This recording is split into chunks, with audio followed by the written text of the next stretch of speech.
스가랴 3장 1절에서 5절을 같이 읽겠습니다. 대제사장 여호수아는 여호와의 천사 앞에 섰고 사탄은 그의 오른쪽에 서서 그를 대적하는 것을 여호와께서 내게 보이시니라. 여호와께서 사탄에게 이르시되 사탄아, 여호와께서 너를 책망하노라. 예루살렘을 택한 여호와께서 너를 책망하노라. 이는 불에서 꺼낸 거슬린 나무가 아니냐 하실 때에 여호수아가 더러운 옷을 입고 천사 앞에 서 있는지라. 여호와께서 자기 앞에 선자들에게 명령하사 그 더러운 옷을 벗기라 하시고 또 여호수아에게 이르시되 내가 내 죄악을 제거하여 버렸으니 내게 아름다운 옷을 입히리라 하시기로 내가 말하되 정결한 관을 그의 머리에 씌우소서 하매 곧 정결한 관을 그 머리에 씌우며 옷을 입히고 여호와의 천사는 곁에 섰더라. 아멘. 오늘 설교를 들으실 때 여러분들께서 제가 말씀드리는 것을 어떤 하나의 장면으로 이렇게 연상하면서 들어보시기를 바랍니다. 스가랴가 마치 하나의 영상을 보듯이 계시적 환상을 이렇게 보는 것이기 때문에 그렇게 하는 것이 훨씬 더 쉬울 걸로 생각을 합니다. 오늘의 말씀은 하나님께서 하나님의 백성에게 무엇을 어떻게 해 주시는지, 하나님과의 관계, 즉 하나님께서 백성들을 어떻게 이끄시고 그들에게 어떤 은혜를 주시는지를 보여주는 것입니다. 오늘 여러분께서 이 말씀을 통해서 생명의 하나님을 만나시게 될 것이고 회복의 하나님을 만나시게 될 걸로 그렇게 믿습니다. 본문 3장 1절을 설명하면 이와 같습니다. 왕이신 여호와 하나님께서 지금 이 보좌에 이렇게 앉아 계시고 요 앞에 대제사장 여호수아가 서 있습니다. 근데 여기에서 오늘 이 말씀을 좀 더 자세히 드리기 위해서 대제사장이 무엇을 하는 사람이고 대제사장이 그것을 하기 위해서 어떤 옷을 입는가에 대해서 먼저 좀 말씀을 드리겠습니다. 대제사장은 일단 기본적으로 세마포로 된 희고 정결한 기본적인 옷을 입습니다. 그것은 하나님 앞에 거룩함을 상징하는 그런 색으로 되어 있는 것입니다. 그 위에다가 에봇이라고 하는 대제사장의 그 유니폼을 입게 되어 있는데 그 어깨에는 큰 보석 2개가 이렇게 견장처럼 달리게 되어 있습니다. 거기에는 6지파씩 이스라엘의 각 지파 이름이 기록이 되어 있는 겁니다. 그러니까 양쪽에 12개 지파 이름이 새겨져 있는 것입니다. 그리고 가슴에는 이스라엘의 12지파를 상징하는 12개의 보석이 이렇게 3줄씩 4개로 해서 있습니다. 각 이스라엘의 각 지파의 이름을 가슴에 이렇게 붙이고 다니는 것입니다. 그리고 에봇은 2겹으로 되어 있기 때문에 안에 포켓처럼 되어 있습니다.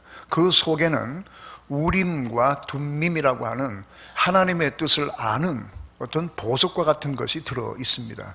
그것을 어떻게 하나님의 뜻을 아는지는 자세히는 우리가 알 수가 없습니다. 아마 하나님께 맞습니까? 틀립니까? 이런 것을 물어볼 때에 하나님이 맞다 틀리다, 좋은 겁니까? 나쁜 겁니까? 했을 때 좋은 것이다, 나쁜 것이다 하는 이런 OX 문제로 대답을 해주시는 그런 것이 아니겠는가 그렇게 짐작을 하고 있습니다. 그리고 그 에봇 밑에는 살구나무꽃 모양으로 된 은으로 만든 방울을 쭉 둘러서 달게 되어 있습니다. 그래서 제사장과 대제사장은 걸어가면 딸랑딸랑 소리가 나게 되어 있습니다. 만약에 성소에 들어가서 어떤 일을 하는데 소리가 안 나면, 방울 소리가 안 나면 그 안에서 뭔가를 잘못해서 죽었을 가능성이 높습니다. 딸랑딸랑 소리가 나게끔 되어 있습니다. 그리고 머리에는 관을 씁니다. 저는 가끔 TV를 보면은 요즘에 그 셰프들이 많이 나오잖아요. 주방에서 일하는 음식하는 방송이 굉장히 많아졌지 않습니까? 거기 그 주방에서 일하시는 분들 그 오래된 관록이 있는 분일수록 모자가 하얀 모자가 이렇게 높아요. 그거를 보면 저는 하도 신령한 사람이 돼서 그런지 제사장 모자가 자꾸 생각이 납니다. 그렇게 돼 있고 끈으로 여기를 묶어서 뒤로 늘리게 돼 있습니다. 이렇게 늘어뜨리게 돼 있습니다. 그리고 요 가운데는 모자 가운데 모표가 있는데 거기에는 여호와는 성결 혹은 여호와는 성결하시다라고 하는 의미의 글이 이렇게 새겨진 모표를 여기에 이렇게 달고 끈으로 이렇게 묶게끔 되어 있습니다. 이것은 하나님 앞에 대제사장이 어떤 사람이며 어떤 일을 하는가를 잘 나타내 주는 것입니다. 하나님 앞에 순결하고 거룩하고 그리고 정결함을 계속 유지해야 하나님께서 그를 통해서 이루시는 일들이 이루어지게 되는 겁니다. 그러면 무슨 일을 하느냐? 대제사장과 제사장들은, 보통 제사장은 확연하게 차이가 납니다. 그 중에 하나가 대속죄일 날 대제사장이 하는 일이 있습니다. 대속죄일은 히브리인들의 달력으로 7월 10일입니다. 이때에 하는 일이 2마리의 염소를 택합니다. 우리가 지금 염소라고 말하는데 사실은 그 염소인지 양인지 구분하기가 굉장히 어려워요. 용어들이 많고 이러는데 그걸 구태여 우리말로 번역을 하면 염소가 되는데 양에 가까운 것입니다. 2마리의 염소 혹은 양을 선택을 합니다. 그래서 먼저 한 마리의 머리에다가 안수를 합니다. 그리고 하나님께서 이 모든 백성들의 죄를 이 양에게 전가시켜서, 즉 뒤집어 씌워주셔서 우리의 죄를 용서하옵소서, 이런 그 구문이 있어요. 이거를 이렇게 외우면서 안수를 하고, 그 다음에 목에 있는 경동맥을 칼로 끊어서 피를 쭉 흘리게 만듭니다. 그 피를 받아서 지성소에 들어갑니다. 성소가 있고 그 안에 지성소가 있는데, 성소에는 제사장들이 늘 들락거립니다만 지성소에는 이 날만 대제사장이 그 피를 가지고 들어갑니다. 그래서 법궤 뚜껑, 시운소라고 부릅니다. 그 위에다가 그 피를 붓습니다. 법궤 안에는 하나님의 율법이 들어 있습니다. 그건 뭘 의미하는가 하면은 그 피로 대속하여서 죄를 사함을 받아서 하나님의 그 율법의 진노가 그냥 이렇게 눌러져 있는 그런 것을 상징하는 것입니다. 그렇게 하는 한 하나님의 진노를 면할 수가 있다는 의미가 되는 겁니다. 또 한 마리의 양은 역시 선택을 해서 머리에다가 안수를 합니다. 하나님, 이 백성이 알고 짓고 모르고 지은 모든 죄를 이 양에게 전가시킵니다. 이렇게 하면서 고핫 자손의 특정인을 불러서 그 양을 데리고 광야길로 한 3일 정도 이렇게 나가게 합니다. 멀리 가게 합니다. 양은 개하고는 달라서 귀소 본능이라고 하는 것이 없습니다. 개는 멀리 떨어져도 냄새 맡고 집에 찾아옵니다만 양은 그런 거 할 줄 모릅니다. 그래서 거기다 데려다 놓으면 짐승들에게 밥이 되든지 아니면 굶어 죽든지 햄에다가 뭐 낭떠러지에서 떨어져 죽든지 해서 죄의 덩어리가 된 그 양이 죽음으로써 이스라엘에서 죄를 멀리 보내버리는 그런 역할을 하게 되는 겁니다. 이런 것을 아사셀이라고 말합니다. 아사셀은 멀리 추방한다는 뜻이죠. 그래서 이것을 아사셀 염소 혹은 아사셀 양이라고 말합니다. 예를 들면 이런 것입니다. 여기 어떤 오물이 있습니다. 냄새도 너무 심하고, 그리고 이것을 그냥 두게 되면 옆에 것까지 다 오염이 될 것 같습니다. 그럼 어떻게 해야 됩니까? 이렇게 들어서 옆에다 놓습니까? 아닙니다. 옆에 놓으면 여전히 냄새가 나고 그 오염 가능성이 있습니다. 이럴 때는 멀리 치워야 되죠. 멀리 저쪽 무슨 사막 한가운데 구멍을 파고 거기다 이렇게 내버려야 되거든요. 그런 것처럼 이스라엘의 죄를 양에게 전가시켜서 멀리 보내는 것을 아사셀이라고 이렇게 말을 합니다. 그렇게 해서 이스라엘의 죄 사함을 받게 하는 이런 일을 하는 사람이 대제사장입니다. 요한복음 1장 29절에 보면 세례 요한이 세례받으러 나오는 예수님을 보고 이렇게 말했습니다.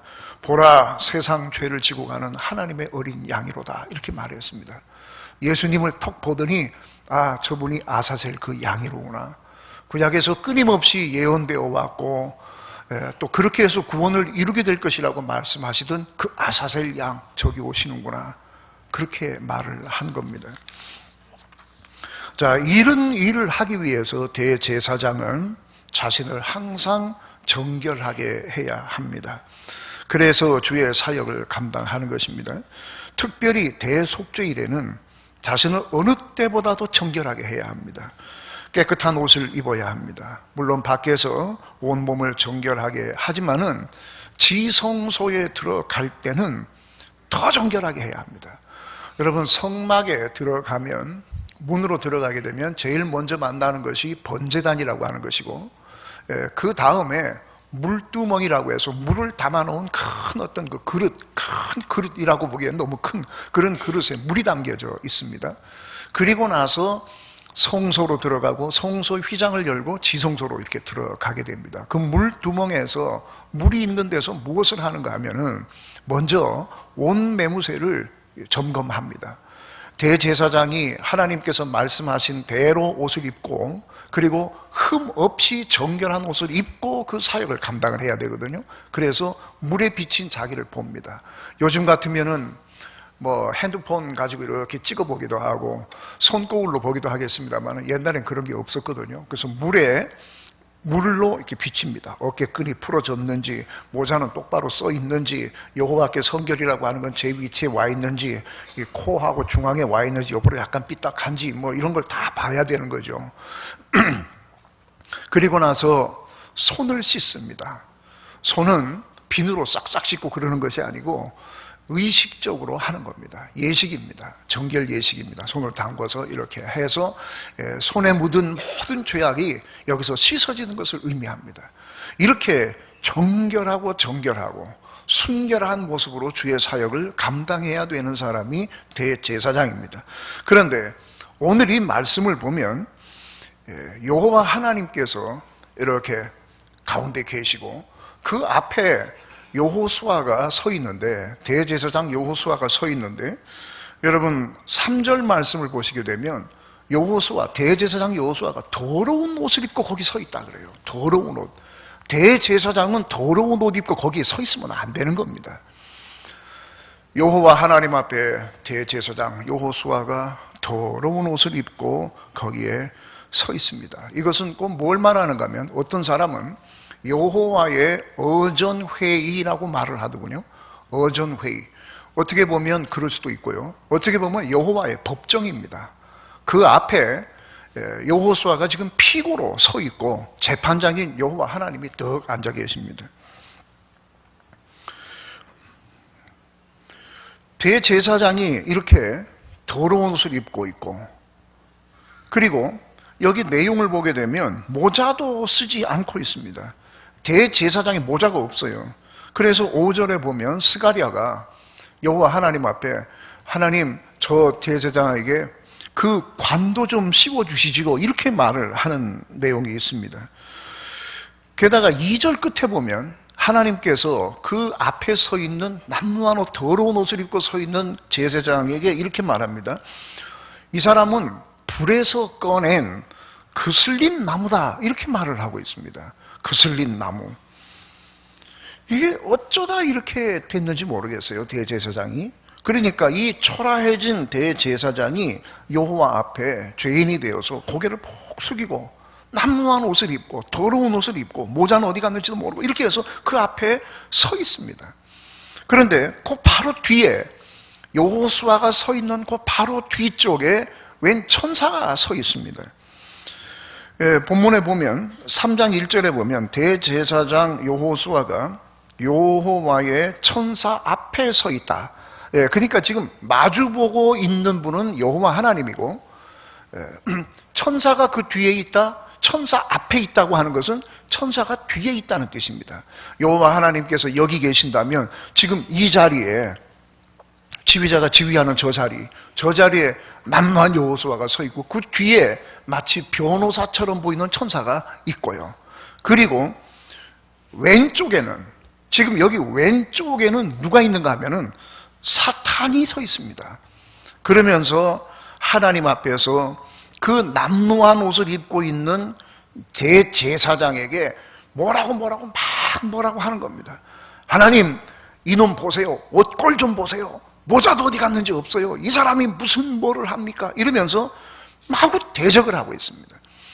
본래 사탄이라고 하는 말은 히브리 말입니다. 그 뜻은 대적자, 하나님을 대적한다고 해서 대적자 혹은 참소자, 참소하는 거예요. 증거를 이만큼 들고 왔고 몇 년 몇 월 며칠 이 사람은 무엇을 했습니다. 하나님이 가만두시니까 이 나라가 이 모양입니다. 몇 년 몇 월 며칠 이랬습니다. 이러니까 이 나라가 이 모양이고 교회가 이 모양입니다. 막 참소를 지금 하고 있고 여호수아는 그냥 당하고 있습니다. 고개 푹 숙이고 있고 그 뒤에 변호인처럼 보이는 천사가 있고 여기 사탄은 계속해서 이렇게 지적을 하고 하나님의 보좌 양옆에는 하나님을 수종드는 천사로 보이는 그런 천사들이 쭉 이렇게 쭉 늘어서 있고 이렇습니다. 법정 같은 것이 연상됩니다. 그 사탄이 지금 이 대제사장을 맹렬하게 비난합니다. 수많은 증거 자료를 가지고 와서 막 그의 부족함과 그의 죄를 낱낱이 보고합니다. 이렇게 참소하고 있습니다. 벌해야 마땅합니다. 엄벌에 처해야 마땅합니다. 뭐 등등의 칼로 찌르듯이 날카로운 채찍으로 치듯이 그렇게 하고 있습니다. 그 사탄 그 대적자 앞에서 대제사장이 무슨 말을 하겠습니까? 여호와께서도 그 사람을 불 속에서 나온 그슬린 나무라 이렇게 말씀하셨습니다. 타다가 만 나무, 타다가 만 그슬린 나무를 어디다 씁니까? 그 나무가 박달나무였다면 조금 더 그래도 타다만 나무인데 박달나무니까 좀 나을까요? 아니면 보르네오 낙엽송, 아니면은 그 옛날에 유행하던 티크, 그래 봐야 소용없습니다. 불에 들어갔다 나온 나무는 아무 데도 못 씁니다. 우리나라 이은상 선생이 작사하고 홍남파 작곡한 노래 중에 사랑이라는 노래가 있습니다. 탈 대로 다 타시오 타다 말진 부디마소. 근데 좀 어려운 노래예요. 그 맨 뒤가 이렇게 돼 있어요. 타다가 남은 동강은 쓸 곳이 없느니라. 그러니까 다 태워라, 뭐 그런 얘기인 거죠. 기독교인은 아닌 것 같습니다. 하여간 그런 거예요. 그러니까 성경만 그슬린 나무, 타다만 나무가 쓸모없다고 말하는 것이 아니라 사람들도 다 알아요. 타다가만 나무는 아무짝에도 쓸 것이 없다. 성경에는 살았으나 죽은 자라고 하는 말이 있거든요. 그 말과 이 말은 같은 의미이게 된 것입니다. 대제사장은 이스라엘을 상징하는 사람입니다. 대제사장이 지금 이 꼴이 됐다고 하는 것은 이스라엘이 그렇다는 겁니다. 대제사장에게 너는 불에 그슬린 나무다라고 이렇게 말씀을 하시는 것은 이스라엘이 지금 그렇다는 겁니다. 스가랴는 지금 그들이 이런 형편에 있다고 하는 것을 잘 알고 있습니다. 아니라고 말 못합니다. 자기가 타다만 나무 동강이라고 하는 것, 그걸 알고 있습니다. 과거에 다윗 왕국의 영광, 솔로몬 왕국의 영광이 얼마나 찬란했던지 왕년의 것은 아무런 의미가 없습니다. 지금 현재 타다만 나무 동강은 아무것도 못 삽니다. 옛날에 왕년에 뭐 잘 됐으면 뭐 하겠습니까? 지금은 타다가 남은 동강인데요. 쓰일 곳이 있다면은 그냥 계속 불태우는 일밖에는, 불쏘시개로밖에는 쓸 수가 없게 되는 것입니다. 이것이 스가랴가 본 그들의 현실입니다. 부정할 수가 없는 현실입니다. 그러나 하나님께서는 스가랴 눈에 보이는 이러한 현실 말고 또 하나의 현실을 지금 환상을 통해서 보여주고 계시는 것입니다. 여러분, 하나님께서 그 여호수아에게 너는 그슬린 나무다 라고 말씀하시는 것으로 성경 기록이 딱 끝나버렸다면 그리고 우리 보고 그 다음은 어떻게 될게요? 라고 이렇게 물어보면 여러분들은 뭐라고 하실 것 같습니까? 하나님께서 이들을 뭐라고 그 여호수아에게 어떤 벌을 내리셨을 것 같습니까?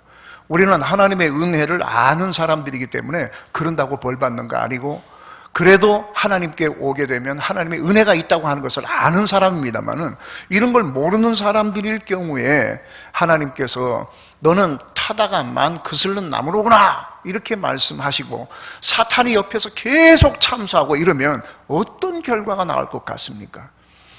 연산군 같이 활로 자기에게 간언하는 그 넷이 김쳐서 활로 이렇게 쏘고 칼로 다리를 자르고 뭐 이렇게 했겠는가? 그렇게는 안 하시겠지만, 하나님이니까 그렇게는 안 하시겠지만은 그에게 어떤 큰 벌을 내렸을 것이라고 하는 생각을 할 수가 있습니다. 대제사장이 도대체 어떻게 했길래 옷이 그따오며 모자는 어디로 갔는지 어디다 잊어버렸는지 모르고 지금 그꼴로 거기 서 있으니까 최소한 내 눈앞에서 사라져라, 보이지 마라, 이렇게는 했을 거 아니겠습니까? 엄벌에 처해야 맞는 것이지만은 고라 자손들처럼 땅속에 파묻어버려야 맞는 것일 수도 있고요, 그보다 더한 어떤 벌이 주어져도 아무 말도 못합니다. 아간처럼 벌을 받을 수도 있는 것이고 그렇습니다. 최소한 내 눈앞에서 사라져라, 다시는 내 눈앞에 나타나지 마라, 자격을 박탈하라, 뭐 어떻게 이렇게라도 했을 것 같은데 그렇지가 않습니다. 여기에서 참 소위 사람들이 말하는 반전이라고 하는 것이 있습니다. 이렇게 대적자, 참소자가 죄목을 열거하고 참소를 하면 하나님의 표정이 점점 일그러지다가 내 이놈하고 칼을 빼들고 뭐 매우 쳐라 그러든지, 아니면은 성질 급한 왕은 자기가 호위무사 칼 빼가지고 자기가 직접 어떻게 할 수도 있는 것입니다. 그러나 2절에 보면 대제사장을 책망하는 것이 아니라 오히려 그 대적자 사탄을 하나님이 책망하십니다. 2절 말씀 한번 보시길 바랍니다. 여호와께서 사탄에게 이르시되 사탄아, 여호와께서 너를 책망하시노라. 갑자기 간접화법으로 나오는 걸 보니까 하나님이 직접 사탄에게 소리를 치시는 것은 아니고 그 옆에 있던 어떤 천사에게 대신 말을 전하게 하는가 봅니다. 여호와 하나님이 옆에 있는 시중드는 천사에게 가서 내 뜻을 전해라. 그 천사가 가서 사탄 앞으로 턱턱 가서, 야단 맞을 사람은 여호수아인데 사탄 앞으로 가서 사탄 코에다가 딱 대고 여호와가 너를 책망하신다. 이런 게 반전이에요.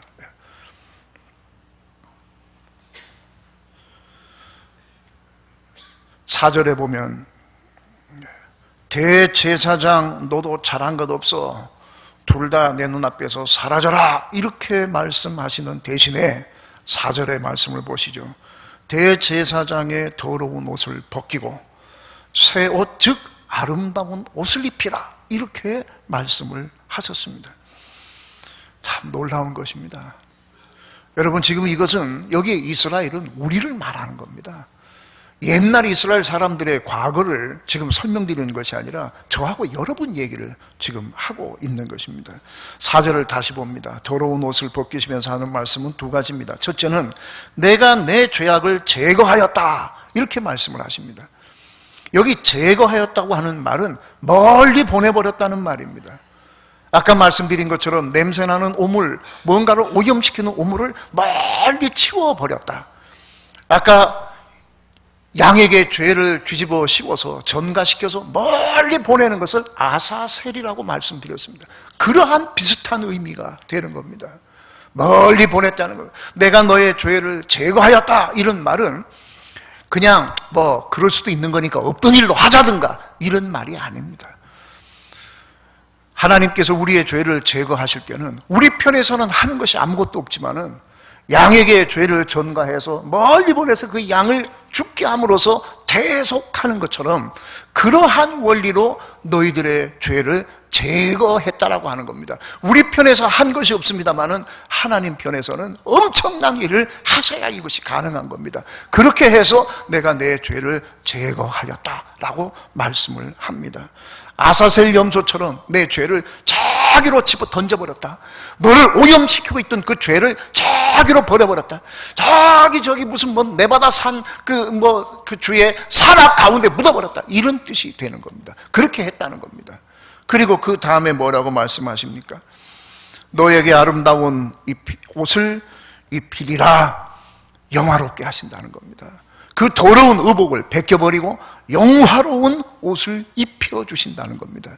죄를 제하시고 그 다음에 하시는 것이 새 옷을 입히는 겁니다. 누가복음 15장의 탕자의 비유에서 집 나갔던 아들이 집에 오니까 아버지가 그에게 새 옷을 입힙니다. 옛날에 입던 옷을 입히는 것이 아닙니다. 옛날에 입던 옷을 다시 입게 했다든가 옛날에 먹던 것을 먹게 했다든가 하면은 그 집에 있던 형님이 그렇게 화를 낼 리가 없습니다. 나가서 재산 다 탕진하고 들어온 놈에게 아니 이게 어떻게 이게 합당한 대우입니까? 이렇게 하면은 저는 버릇만 나빠집니다. 아버지 그럼 얘가 또 나갔을 경우에 더 좋은 것을 입히시겠습니까? 뭐 등등의 이런 말로 마치 사탄처럼 막 참소합니다마는 아버지는 듣지도 않고 영화로운 옷을 입히니까 아들이 화가 나는 겁니다. 그렇게 해줬다는 겁니다. 여러분 어떻게 살다 보니까 이 대제사장 꼴, 이스라엘을 상징하는 이 대제사장 꼴이 된 사람이 있습니까? 특별히 뭐 나빠지려고 노력을 해서 그렇게 되는 게 아니고요. 어떻게 살다 보면 남보다 좀 빨리 가야 되겠고 남한테 좀 지기 싫고 뭐 이렇게 해서 하다 보면 하나님의 뜻을 뻔히 알면서도 자꾸 딴짓을 해요. 그만해도 되는데 더 하는 거예요 자꾸.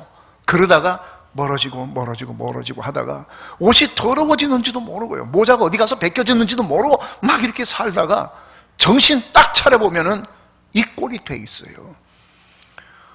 불에 들어갔다 나온 나무처럼 뭐 박달나무가 됐든 티크가 됐든 불에 들어갔다 나온 거는 아무짝에도 못 씁니다.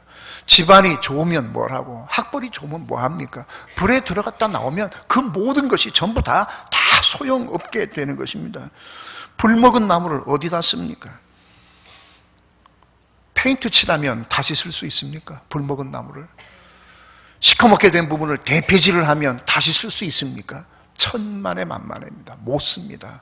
불 먹은 나무는 불쏘시개 외에는 못 씁니다. 이렇게 된 사람이 있습니까? 살다 보니까 그냥 어떻게 하다 보니까 이렇게 되었습니까? 세상에 어떤 방법도 그것을 회복시킬 수 있는 방법이 없습니다. 불 먹은 나무, 성경이 왜 그런 식으로 비유하느냐? 다르게 비유하게 되면, 다른 말로 어떤 상징적 표현을 쓰게 되면 그래도 소망이 있는 것처럼 보이지 않습니까? 뭐 꺾어진 나무라든가 다시 싸매면 되잖아요. 흠집이 생긴 나무라든가 그것도 다시 또 회복이 가능하지 않습니까? 그럼 왜 이런 표현을 쓰냐고요? 그거는 다른 방식으로는 회생이 안 되기 때문에 이렇게 쓰는 것입니다. 오직 방법은 하나 있습니다. 하나님의 보좌 앞으로 돌아가는 겁니다. 그 앞에 서는 겁니다. 우리가 하나님 앞으로 간다고 하는 것은 물리적으로 내가 어떤 공간을 꼭 이동하는 것을 말하는 게 아니거든요. 하나님은 어디나 계신 분이기 때문에 이 자리에 있다가 저 자리로 옮긴다고 해서 하나님 앞에 가는 게 아닙니다. 하나님 앞에 간다고 하는 것은 우리의 마음이 가는 겁니다. 중심이 가는 것입니다. 전적으로 절실한 마음을 가지고 진실된 마음으로 하나님께 찾아가서 새 생명을 구하는 겁니다. 그게 하나님 앞에 나가는 겁니다. 거기에 가서 무슨 변명을 한다거나 턱을 딱 들고 뭐라고 한다거나 무슨 자꾸 핑계를 댄다거나 이런 것은 하나님 앞에 나간 것이 아닙니다. 여호수아가, 내가 뭐 보지는 않았습니다만은 여호수아가 여기서 무슨 말을 하겠어요? 옷을 이런 것을 입은 대제사장이 무슨 말을 하겠습니까? 그냥 처분만 바라는 것이고 그냥 마음속에는 하나님의 은혜와 긍휼만을 구했을 겁니다. 하나님, 그래도 내가 옛날에는 그래도 이뤄놓은 게 있지 않습니까? 이런 소리 할 필요가 없어요. 그것이 하나님, 그렇게 하면은 하나님께 나가는 게 아니에요. 그거는 그냥 가는 겁니다. 그러면 하나님께서 이와 같은 일을 이루어 주시는 것입니다. 스가랴의 눈에 보이는 현실은 타담한 나무 같은 그런 현실입니다만은 하나님이 스가랴에게 또 보이지 아니하는 현실을 또 하나 보여주시는 거예요. 뭐냐면 하나님께서 그렇게 하실 수 있다는 겁니다.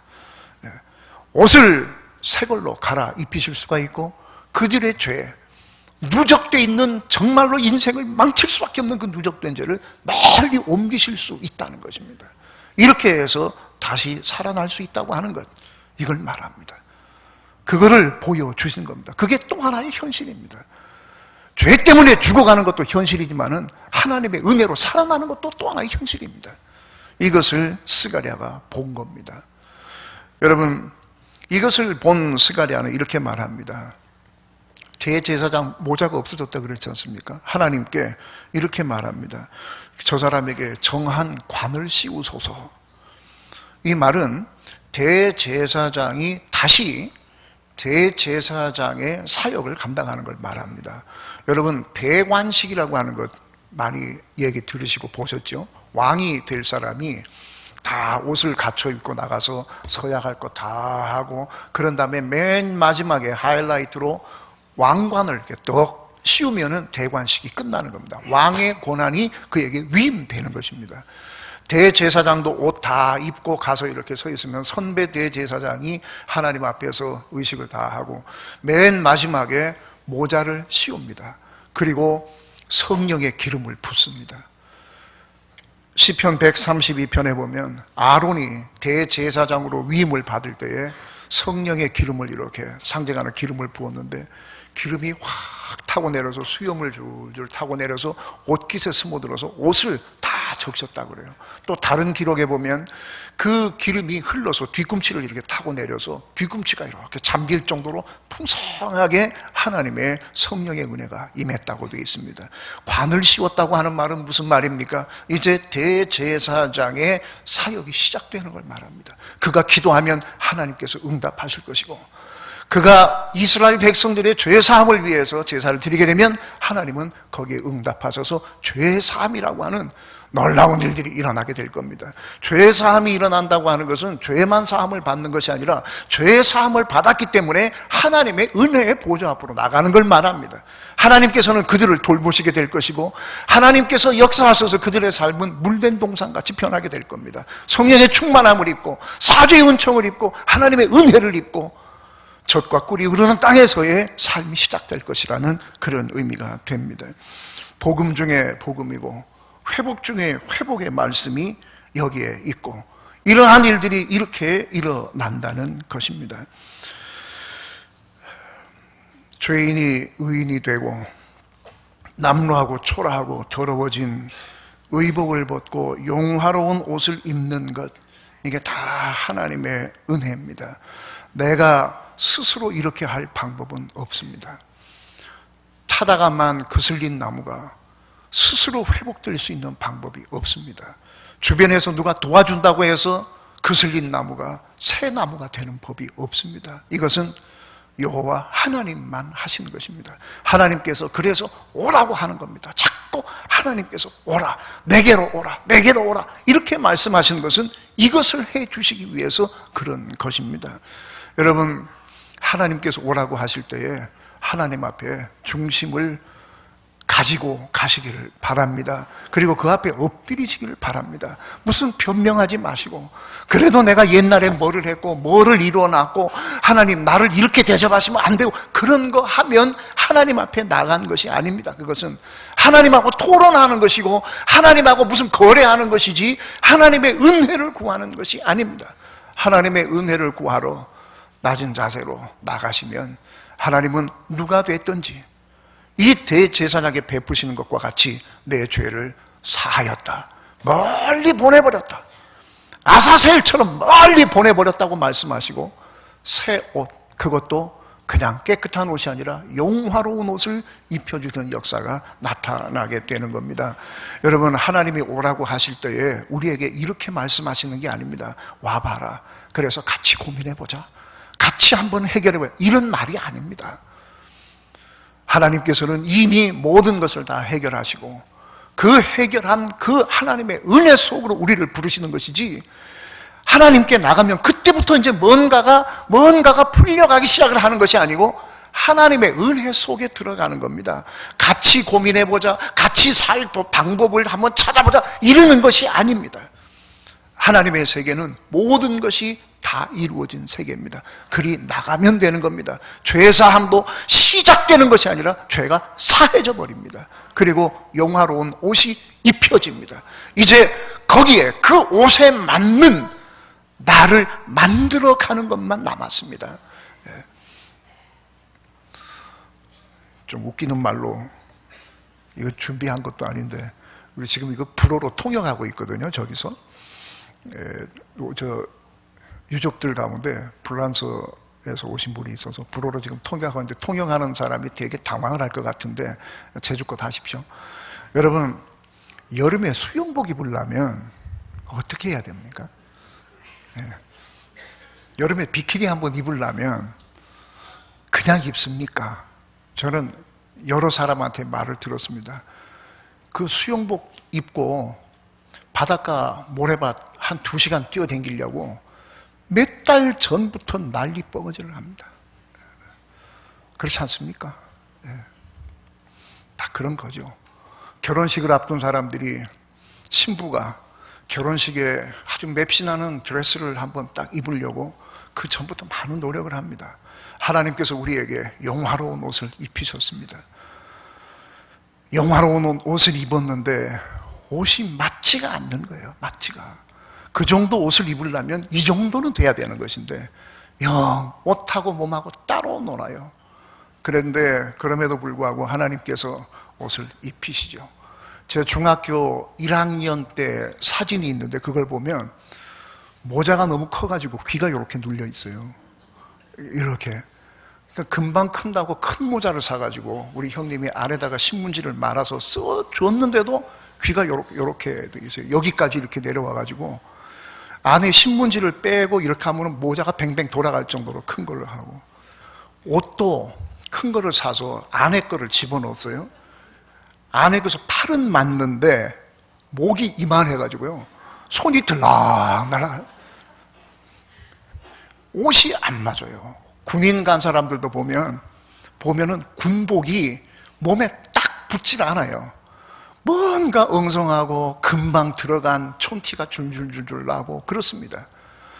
하나님의 영화로운 옷을 입혀주실 때에 그 옷에 맞게끔 기도도 할 줄 알고, 하나님의 영광을 위해서 헌신도 할 줄 알고, 겸손해질 줄도 알고, 그렇게 하시기를 바랍니다.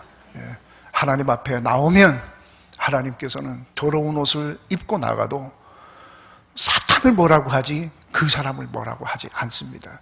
죄악을 제거하시고 양에게 뒤집어 씌워서 멀리 보내시고, 그리고 죄사함을 받은 사람답게 영화로운 옷을 입히시고 그렇게 하신다는 겁니다. 오늘 말씀을 끝내면서 2가지만 강조합니다. 하나님 앞에 나오는 겁니다. 거슬린 나무처럼 된 사람도 다른 데서는 방법이 없습니다. 하나님 앞에 나오는 겁니다. 그리고 하나님께서 영화로운 옷을 입히실 때에 그 옷이 몸에 맞게끔 하나님 앞에 경건의 연습을 잘 하셔서 하나님을 기쁘시게 하고 여러분들의 삶이 좀 더 존귀하고 영화롭게 될 수 있도록 노력하시는 여러분 되시기를 주의 이름으로 축원합니다. 기도하겠습니다. 하나님 아버지, 오늘도 저희들을 이곳으로 부르시고 말씀을 주시니 감사합니다. 참 불에 거슬린 나무와도 같은 저희들에게 이렇게 크고 놀라운 은혜를 베풀어 주셔서 새 생명을 주셨으며 영화로운 옷을 입혀주시는 것을 진심으로 감사합니다. 하나님 앞에 날마다 겸손하게 엎드릴 줄 알게 해 주시고, 하나님과 거래하는 자세 하지 말고 하나님의 은혜를 구하며 항상 머리를 숙이고 하나님의 긍휼을 구하면서 살게 해 주시옵소서. 하나님, 여호수아 대제사장 여호수아의 남루한 옷을 벗겨주신 것처럼 하나님 우리에게도 이와 같은 은혜를 베풀어 주실 줄로 믿습니다.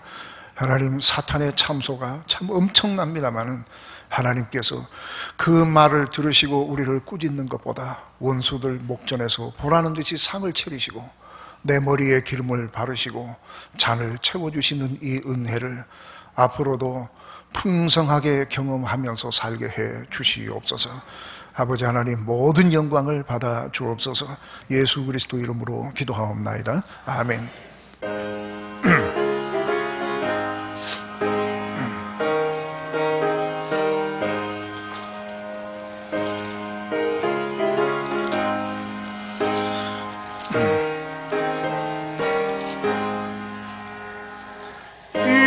인내하신 구세주여,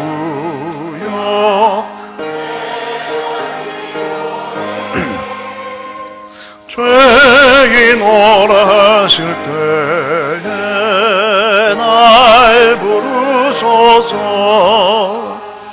주여 주여 내가 비오니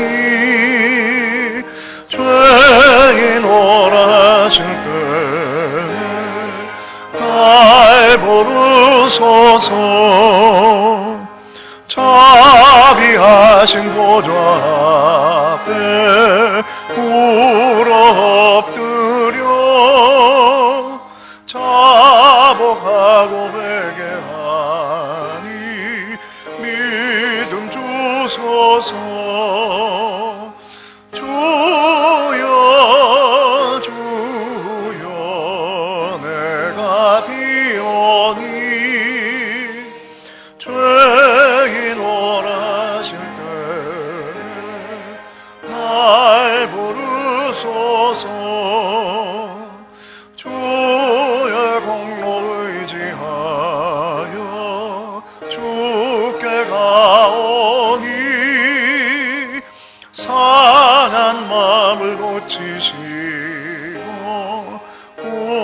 구원하소서. 주여 주여 내가 비오니 죄인 오라 하실 때날 부르소서. 만복 근원 예수시여 위로하소서. 우리 주와 같으시니 어디 있을까. 주여 주여 내가 비오니 죄인 오라 하실 때에 날 부르소서.